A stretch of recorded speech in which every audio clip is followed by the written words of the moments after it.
Olá, meu nome é Ana Laura Magalhães, eu sou especialista em investimentos e venho aqui agora com o segundo episódio do Papo de Investidora, que é uma série onde a gente fala sobre a inserção da mulher em mercado de trabalho, tá? Em todos eles, na verdade. E a convidada de hoje é a Bettina Roxo, que é analista de empresas de alimentos, bebidas e consumo da XP Research, que é um time de análise, né? Bettina, muito obrigada pela presença. Obrigada a você, Ana. Inclusive, eu preciso dizer que eu adorei a sua reportagem na Veja. Parabéns. Obrigada. Como foi isso, assim? Foi uma reportagem sobre mulheres, né? Então, é uma reportagem de mulheres que trabalham com números e é muito interessante porque foi feita para o Dia das Mulheres, mas conta um pouco essa história que tem muito a ver com o próprio viés de gênero que tem muito na sociedade, né? De mulheres vão mais para humanas e homens mais para exatas. Então, meio que querendo quebrar um pouco isso e trazendo histórias de algumas mulheres. E aí eu fui uma delas e achei muito legal. Não, ficou incrível. Adorei a foto, adorei a reportagem, adorei o seu relato. Obrigada. Achei maravilhoso. Convido as pessoas a verem essa reportagem, é bem legal. E Bettina, aproveitando o ensejo do assunto, né? Por que você acha que tem tanta pouca mulher em mercados ditos masculinos, assim? Tecnologia, mercado financeiro, engenharia. Por que você acha que isso acontece? Então, acho que são diversos fatores. Acho que um muito importante é o próprio viés de gênero, né? Que essa matéria traz muito bem. Que é justamente isso, ter carreiras tipicamente reservadas para homens, das quais as mulheres se sentem desencorajadas de entrarem nessas carreiras. Acho que, além disso, a própria representatividade de mulheres em faculdades com carreiras direcionadas para o mercado financeiro, por exemplo, ainda é bem baixa. Tem pesquisas que mostram que esse número ainda é 30%. Então, não é igual à representatividade de homens. Então, acho que o que eu destacaria é o próprio viés de gênero e ainda a gente está nessa fase que precisa ainda de muito avanço para chegar nessa paridade, exatamente, né? E no mercado financeiro especificamente, na sua carreira, como começou esse interesse? Por que você escolheu essa área? Então, eu fiz economia no INSPER. Na verdade, durante anos da minha vida eu achei que eu queria ser engenheira civil, porque meu pai é engenheiro civil, então eu sempre tive muita influência dele para essa carreira, sempre achei super legal ir numa obra, ver como funciona. Então eu fiquei um tempão pensando nisso. Mas depois eu comecei a gostar mais de administração, conheci economia, acabei fazendo o INSPER. Acho que no INSPER também tem bastante ligação com o mercado financeiro, né? É economia bem preparada para o mercado financeiro. E me despertou essa curiosidade. Então, desde o começo, eu trabalho no mercado financeiro, desde o estágio até hoje. Sempre foi esse emprego? Então, na verdade, eu comecei no HSBC, depois fui para o Bank of America Merrill Lynch. Trabalhei 1 ano em planejamento comercial na Stone, que aí eu saí do mercado financeiro. E há 1 ano, mais ou menos, eu voltei para o mercado financeiro para a XP. Entendi. E agora nessa sua função, o que exatamente faz uma analista de empresas de alimentos, consumo e bebidas? O que é isso? Então, esse time é chamado de Research, né, de Equity Research, que nada mais é que análise de ações para recomendação de compra ou venda dessas ações. O time geralmente é separado por setores, então tem times que analisam cada setor. Eu sou responsável por consumo, alimentos e bebidas, então eu olho algumas empresas como Ambev, Magazine Luiza, Via Varejo, Lojas Renner. E a ideia é que eu estude o setor, estude a empresa, para fazer uma análise de projeção de resultados da empresa e conseguir achar qual é o valor que eu acho justo para a ação dessa empresa, para que com isso eu consiga fazer uma recomendação de compra e venda dessa ação. E as pessoas te escutam? Você sente isso? Assim, qual que é o maior desafio, por exemplo, que você sente dentro de um ambiente majoritariamente masculino? Acho que é exatamente esse o maior desafio. Principalmente de ser ouvida, né? Acho que muitas vezes as mulheres não têm tanta credibilidade quanto os homens, são vistas como, principalmente por ter esse viés de mulheres são melhores em humanas do que exatas.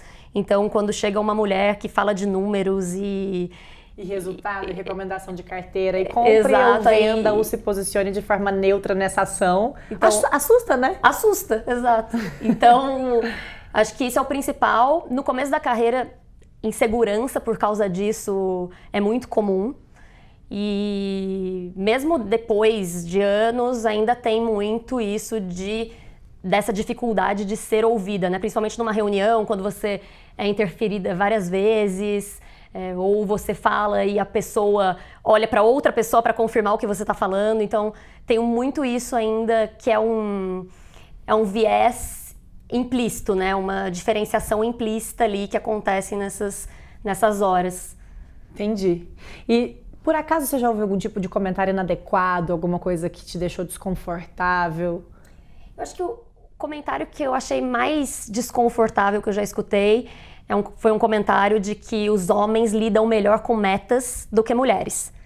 Porque aí, não entendi também, mas aí depois a pessoa explicou que os homens, eles lidam mais com metas porque eles não têm outras prioridades como as mulheres, no caso de filhos, por exemplo. Não tem responsabilidade, não tem prioridade, não precisa dar atenção para filho. Como se a mulher fosse, se tivesse filho, por exemplo, fosse escolher cuidar do filho versus bater a meta. Então, na minha cabeça é meio estranho, porque acho que todo mundo tem prioridade, né? Independente de gênero, independente de qualquer coisa. Mas é muito visto isso, acho que muitas mulheres que eu conheço nesse mercado, que são mais firmes e mais duronas, assim, são muito vistas como agressivas demais. Então, muitas vezes eu já escutei isso também, que eu sou muito agressiva. E nada mais é que exatamente esse mesmo assunto, né? Esse próprio viés de que a mulher não pode ser agressiva. A mulher, ela tem que ser doce. Então, se o homem é agressivo, que bom. E se a mulher é agressiva, ela é agressiva demais. Então, acho que tem muito isso ainda. Entendi. Falando agora um pouco mais de um panorama geral, o que você acha que falta para as mulheres se interessarem mais sobre o mercado financeiro? Você acha que não pode também ser um problema estrutural, de interesse pessoal? As mulheres às vezes quererem olhar para outros ramos como moda ou para outras coisas que consideram mais femininas? Então, eu acho que isso é até bem profundo, né, na verdade. Acho que vai desde a educação das pessoas lá atrás. E quando você tem uma educação que você aprende que você é igual ao homem, que você pode escolher as mesmas coisas que o homem, fica mais fácil fazer esse tipo de decisão. E eu vejo, por exemplo, na minha casa, nunca teve isso de você vai ter que fazer balé, você vai ter que fazer moda. Então sempre teve muito bem na minha cabeça que eu poderia fazer qualquer coisa. Então eu tenho um irmão, meus pais davam skate pra ele, davam pra mim também. Então sempre foi muito parecido. Acho que isso conta muito. Então numa sociedade que ainda tem muito esse viés de gênero, com muitos paradigmas ainda, acaba dificultando quando as mulheres crescem, porque elas acabam acreditando que não tem espaço para elas em carreiras tipicamente reservadas para homens. Então, e aí isso só piora porque a gente ainda não chegou na igualdade plena. Então você não tem tantas referências de mulheres em posições de lideranças, por exemplo, ou em posições, ou no geral nas empresas, para falar, nossa, eu posso fazer isso. Então fica aquela ideia, talvez, de que não seja para você, seja uma carreira para homem. Em lugar de mulher é onde ela quiser. Exatamente. Né? Então, e de qualquer pessoa, né? De qualquer pessoa, exatamente. Muito bom. Conta pra gente alguma história interessante que você já viveu, algum momento engraçado, um ponto curioso dentro da sua carreira. Acho que vou contar um ponto curioso, engraçado, não sei. Brincadeira, mas um ponto curioso. Eu sou de São José dos Campos, então minha família ainda mora lá, eu moro aqui em São Paulo há 10 anos. Mas quando eu era criança eu morava numa casa, que era uma casa, tipo uma fazendinha no meio da cidade. O que é muito curioso, porque São José não é tão pequeno assim. Mas tinha cavalos, tinha galinha, tinha peru, teve uma época que teve porco, tinha tudo. Então eu passava o dia inteiro brincando com os animais, né, lá em casa. E a minha escolinha, que era na mesma rua de casa, fazia muita excursão na minha casa para ver os animais. Caramba! Até que um belo dia, eu e meu irmão tivemos a ideia de levar os nossos cavalos para a praça. Tinha uma feirinha na praça todo sábado. E a gente teve a ideia de levar os cavalos para cobrar para as crianças darem voltas nos cavalos. A gente já fazia isso, às vezes meu pai pegava a charrete e andava pela rua e a gente ia pegando os amigos que moravam perto para passear. E super empreendedores. Quantos anos você tinha quando você começou a cobrar dos seus amigos para dar a volta nos pôneis? Eu tinha uns 10, 11 anos. Empreendedora desde cedo. Já lidava com números e fazia contas. Exato, ficava no caixa, Meu irmão era quem puxava o pôneizinho menor, a gente contratou uma pessoa para ajudar na charrete. E todo final de semana a gente estava lá, de manhã cedo até o fim, né, da manhã, que era quando acabava a feira, pra vender esse passeio. Gente, e é engraçado que até hoje as pessoas falam, ai, nossa, eu lembro quando vocês levavam os cavalos na praça, as crianças adoravam, né? Porque não imagino, né? não é uma cidade super pequena, né, que tem fazenda perto da cidade em todo lugar, então era super divertido. Legal. Já deu pra ver que você tinha uma aptidão pros negócios desde pequena. Mas, só uma última pergunta, assim, achei bem legal tudo que você falou. Queria saber se tem alguma mulher que te inspira, alguma referência que você tenha dentro do universo feminino. Acho que tem muitas mulheres que me inspiram. Acho que as amigas do dia a dia, tudo que a gente convive juntas e tudo que a gente compartilha, toda a força que todo mundo tem de trabalhar bastante, de brigar pelos direitos iguais. Então eu tenho todas essas mulheres como referência.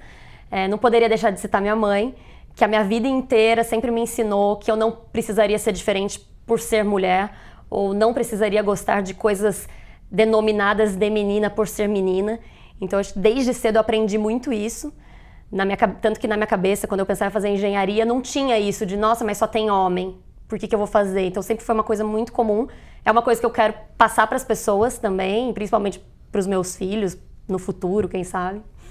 E uma outra mulher que me inspira muito é a Sheryl Sandberg, que é a COO do Facebook, que é a head de operações do Facebook. E ela é uma mulher, assim, ela já fez alguns livros super interessantes.